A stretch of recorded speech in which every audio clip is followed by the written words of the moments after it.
అసలు ఇందులో ఉద్దేశం అన్నీ అసలు ఏదైనా ఉద్దేశం ఉంటే కదా సార్, మొత్తం దర్యాప్తు కానీ అన్నీ కూడా మటుమాయం చేసేసి వాళ్ళకి అన్ని విషయాలు తెలుసు. టాస్క్ ఫోర్స్ వాళ్ళు తీసుకొచ్చిన దగ్గర నుంచి, కృష్ణలంక పోలీస్ స్టేషన్లో అప్పచెప్పిన దగ్గర నుంచి, ఆ తర్వాత ఏమి జరిగింది ఏంటి అనేది మొత్తం ఒక యూనిట్ బాస్ సిపి గారు. సిపి గారికి అన్ని వ్యవస్థలు ఉంటాయి. పోలీస్ స్టేషన్లో ఎస్బీ ఉంటుంది, ఇంటెలిజెన్స్ ఉంటుంది, పూర్తిగా సమాచారం ఉంటుంది. మధ్యలో ఏసీపీ గారు ఉంటారు, డీసీపీ గారు ఉంటారు. ఇంత వ్యవస్థలో అతన్ని ఎందుకు తీసుకొచ్చారు అనే ఒక కారణం ఈ రోజు వరకు సిట్ వాళ్ళు కూడా కనిపెట్టలేకపోయారంటే, ఇది మొత్తం అంతా ఒక స్క్రిప్ట్, ఒక సినిమా టైప్లో ఏదో చూసేవాళ్ళు పిచ్చేవాళ్ళు అన్నట్టు మొత్తం అంతా కూడా అందరికీ అన్ని వ్యవస్థలకి తెలుసు. కనీసం ఇంతవరకు హోమ్ మినిస్టర్ గారు కానీ, సిపి గారు కానీ, డీజీపీ గారే కానీ ఈ దేశంలో ఇంత పెద్ద సంచలనాత్మకమైనటువంటి ఈ కేసు గురించి ఈ విధంగా జరిగింది అని చెప్పి ఒక ప్రెస్ మీట్ కూడా పెట్టలేకపోతా ఉన్నారంటే దీని వెనకాల ఏదో ఒక కుట్ర దాగుంది. ఇప్పుడు సిపి నాగరాజు గారు ఉన్నారు, సిపి నాగరాజు గారికి కూడా ప్రాణభయం వేస్తుంది.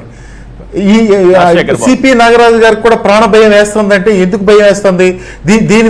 దీని మీద ఏదో ఒక కుట్ర దాగుంది అనేదే కదా మనకు అర్థం అవుతా ఉంది. ఇప్పుడు సిపి రాజశేఖర్ బాబు గారు ఇంతవరకు దీని గురించి స్పందించలేదు. అదేవిధంగా దీని గురించి చనిపోయిన తర్వాత సెటిల్మెంట్లు చేయడం కోసం కొంతమంది పెద్ద పెద్ద నాయకులు తిరిగారు. వాళ్ళని పిలిచి ఎందుకు విచారించట్లేదు?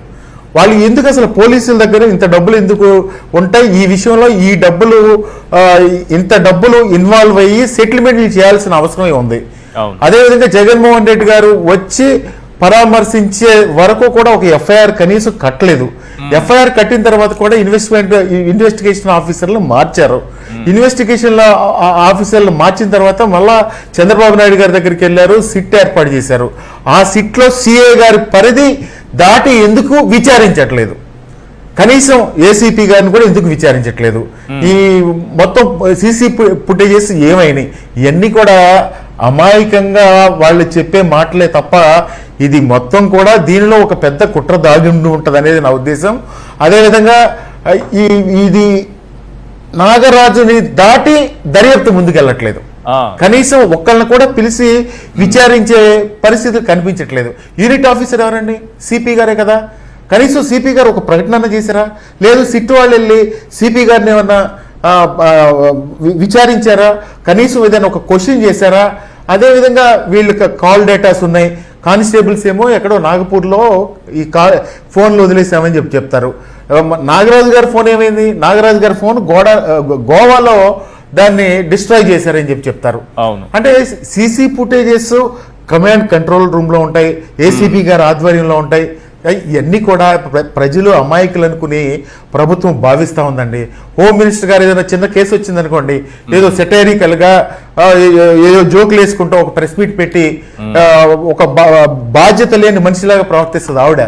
అదేవిధంగా క్రాంతి కుమార్, సేమ్ సామాజిక వర్గానికి సంబంధించినటువంటి క్రాంతి కుమార్ చనిపోతే కూడా ఆ విషయం కూడా కనీసం ఇంతవరకు ప్రస్తావించిన పరిస్థితులు లేవు. అంటే నాగరాజు గారిని దాటి విచారణ ముందుకెళ్ళట్లేదు. అటు నాగరాజు గారు భయపడిపోతున్నాడు.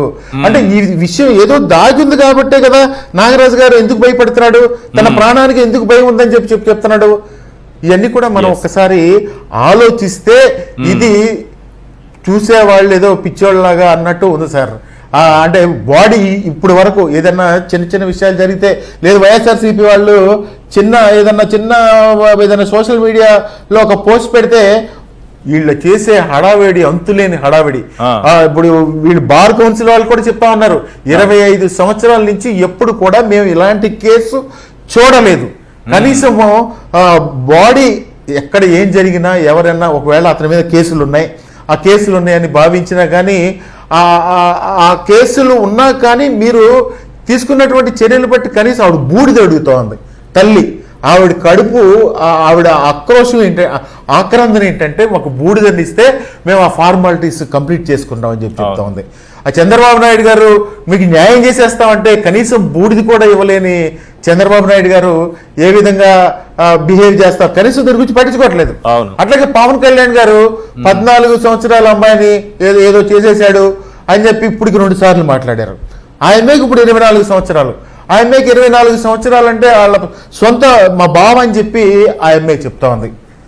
క్రాంతి కుమార్ డైరెక్ట్గా నేను పలానా సిఐ కృష్ణకుమార్ నాగరాజు గురించి నేను చనిపోతున్నానని చెప్పినా కానీ, నాగరాజు గురించి చనిపోతున్నానని చెప్పినా కానీ ఈ రోజుకి చర్యలు తీసుకోలేదు. మళ్ళీ జగన్మోహన్ రెడ్డి గారు వెళ్ళిన తర్వాత విచారణ స్టార్ట్ చేశారు. అంటే ఈ వ్యవస్థ చట్టం కనీసం ప్రజాస్వామ్యంలో దళితుడు ఆత్మహత్య చేసుకుంటే ఏ విధంగా నమ్మకం సిఐ నాగరాజు వేధింపులు నేను భరించలేకపోతున్నానని ఒక సెల్ఫీ వీడియో తీసుకుని వీడియో పెట్టి అతను ఆత్మహత్య లైవ్ లోనే ఆ వీడియోలోనే చెబుతూ ఆత్మహత్య చేసుకుని అతను చనిపోతే SC/ST అట్రాసిటీ కేసు కూడా పెట్టలేదు సార్. జగన్మోహన్ రెడ్డి గారు వెళ్లి పరామర్శించి డిమాండ్ చేసేంత వరకు SC/ST అట్రాసిటీ పెట్టలేదు. అది ఆ కేసు గొప్పతనం, మన పోలీసుల గొప్పతనం. అసలు ఈ నాగరాజు ప్రాణానికి భయం ఏంటో ముందు తేలాలి సార్. దీని వెనకాల ఏమి దాగుందో తేలాలా. కరెక్ట్. ఎస్.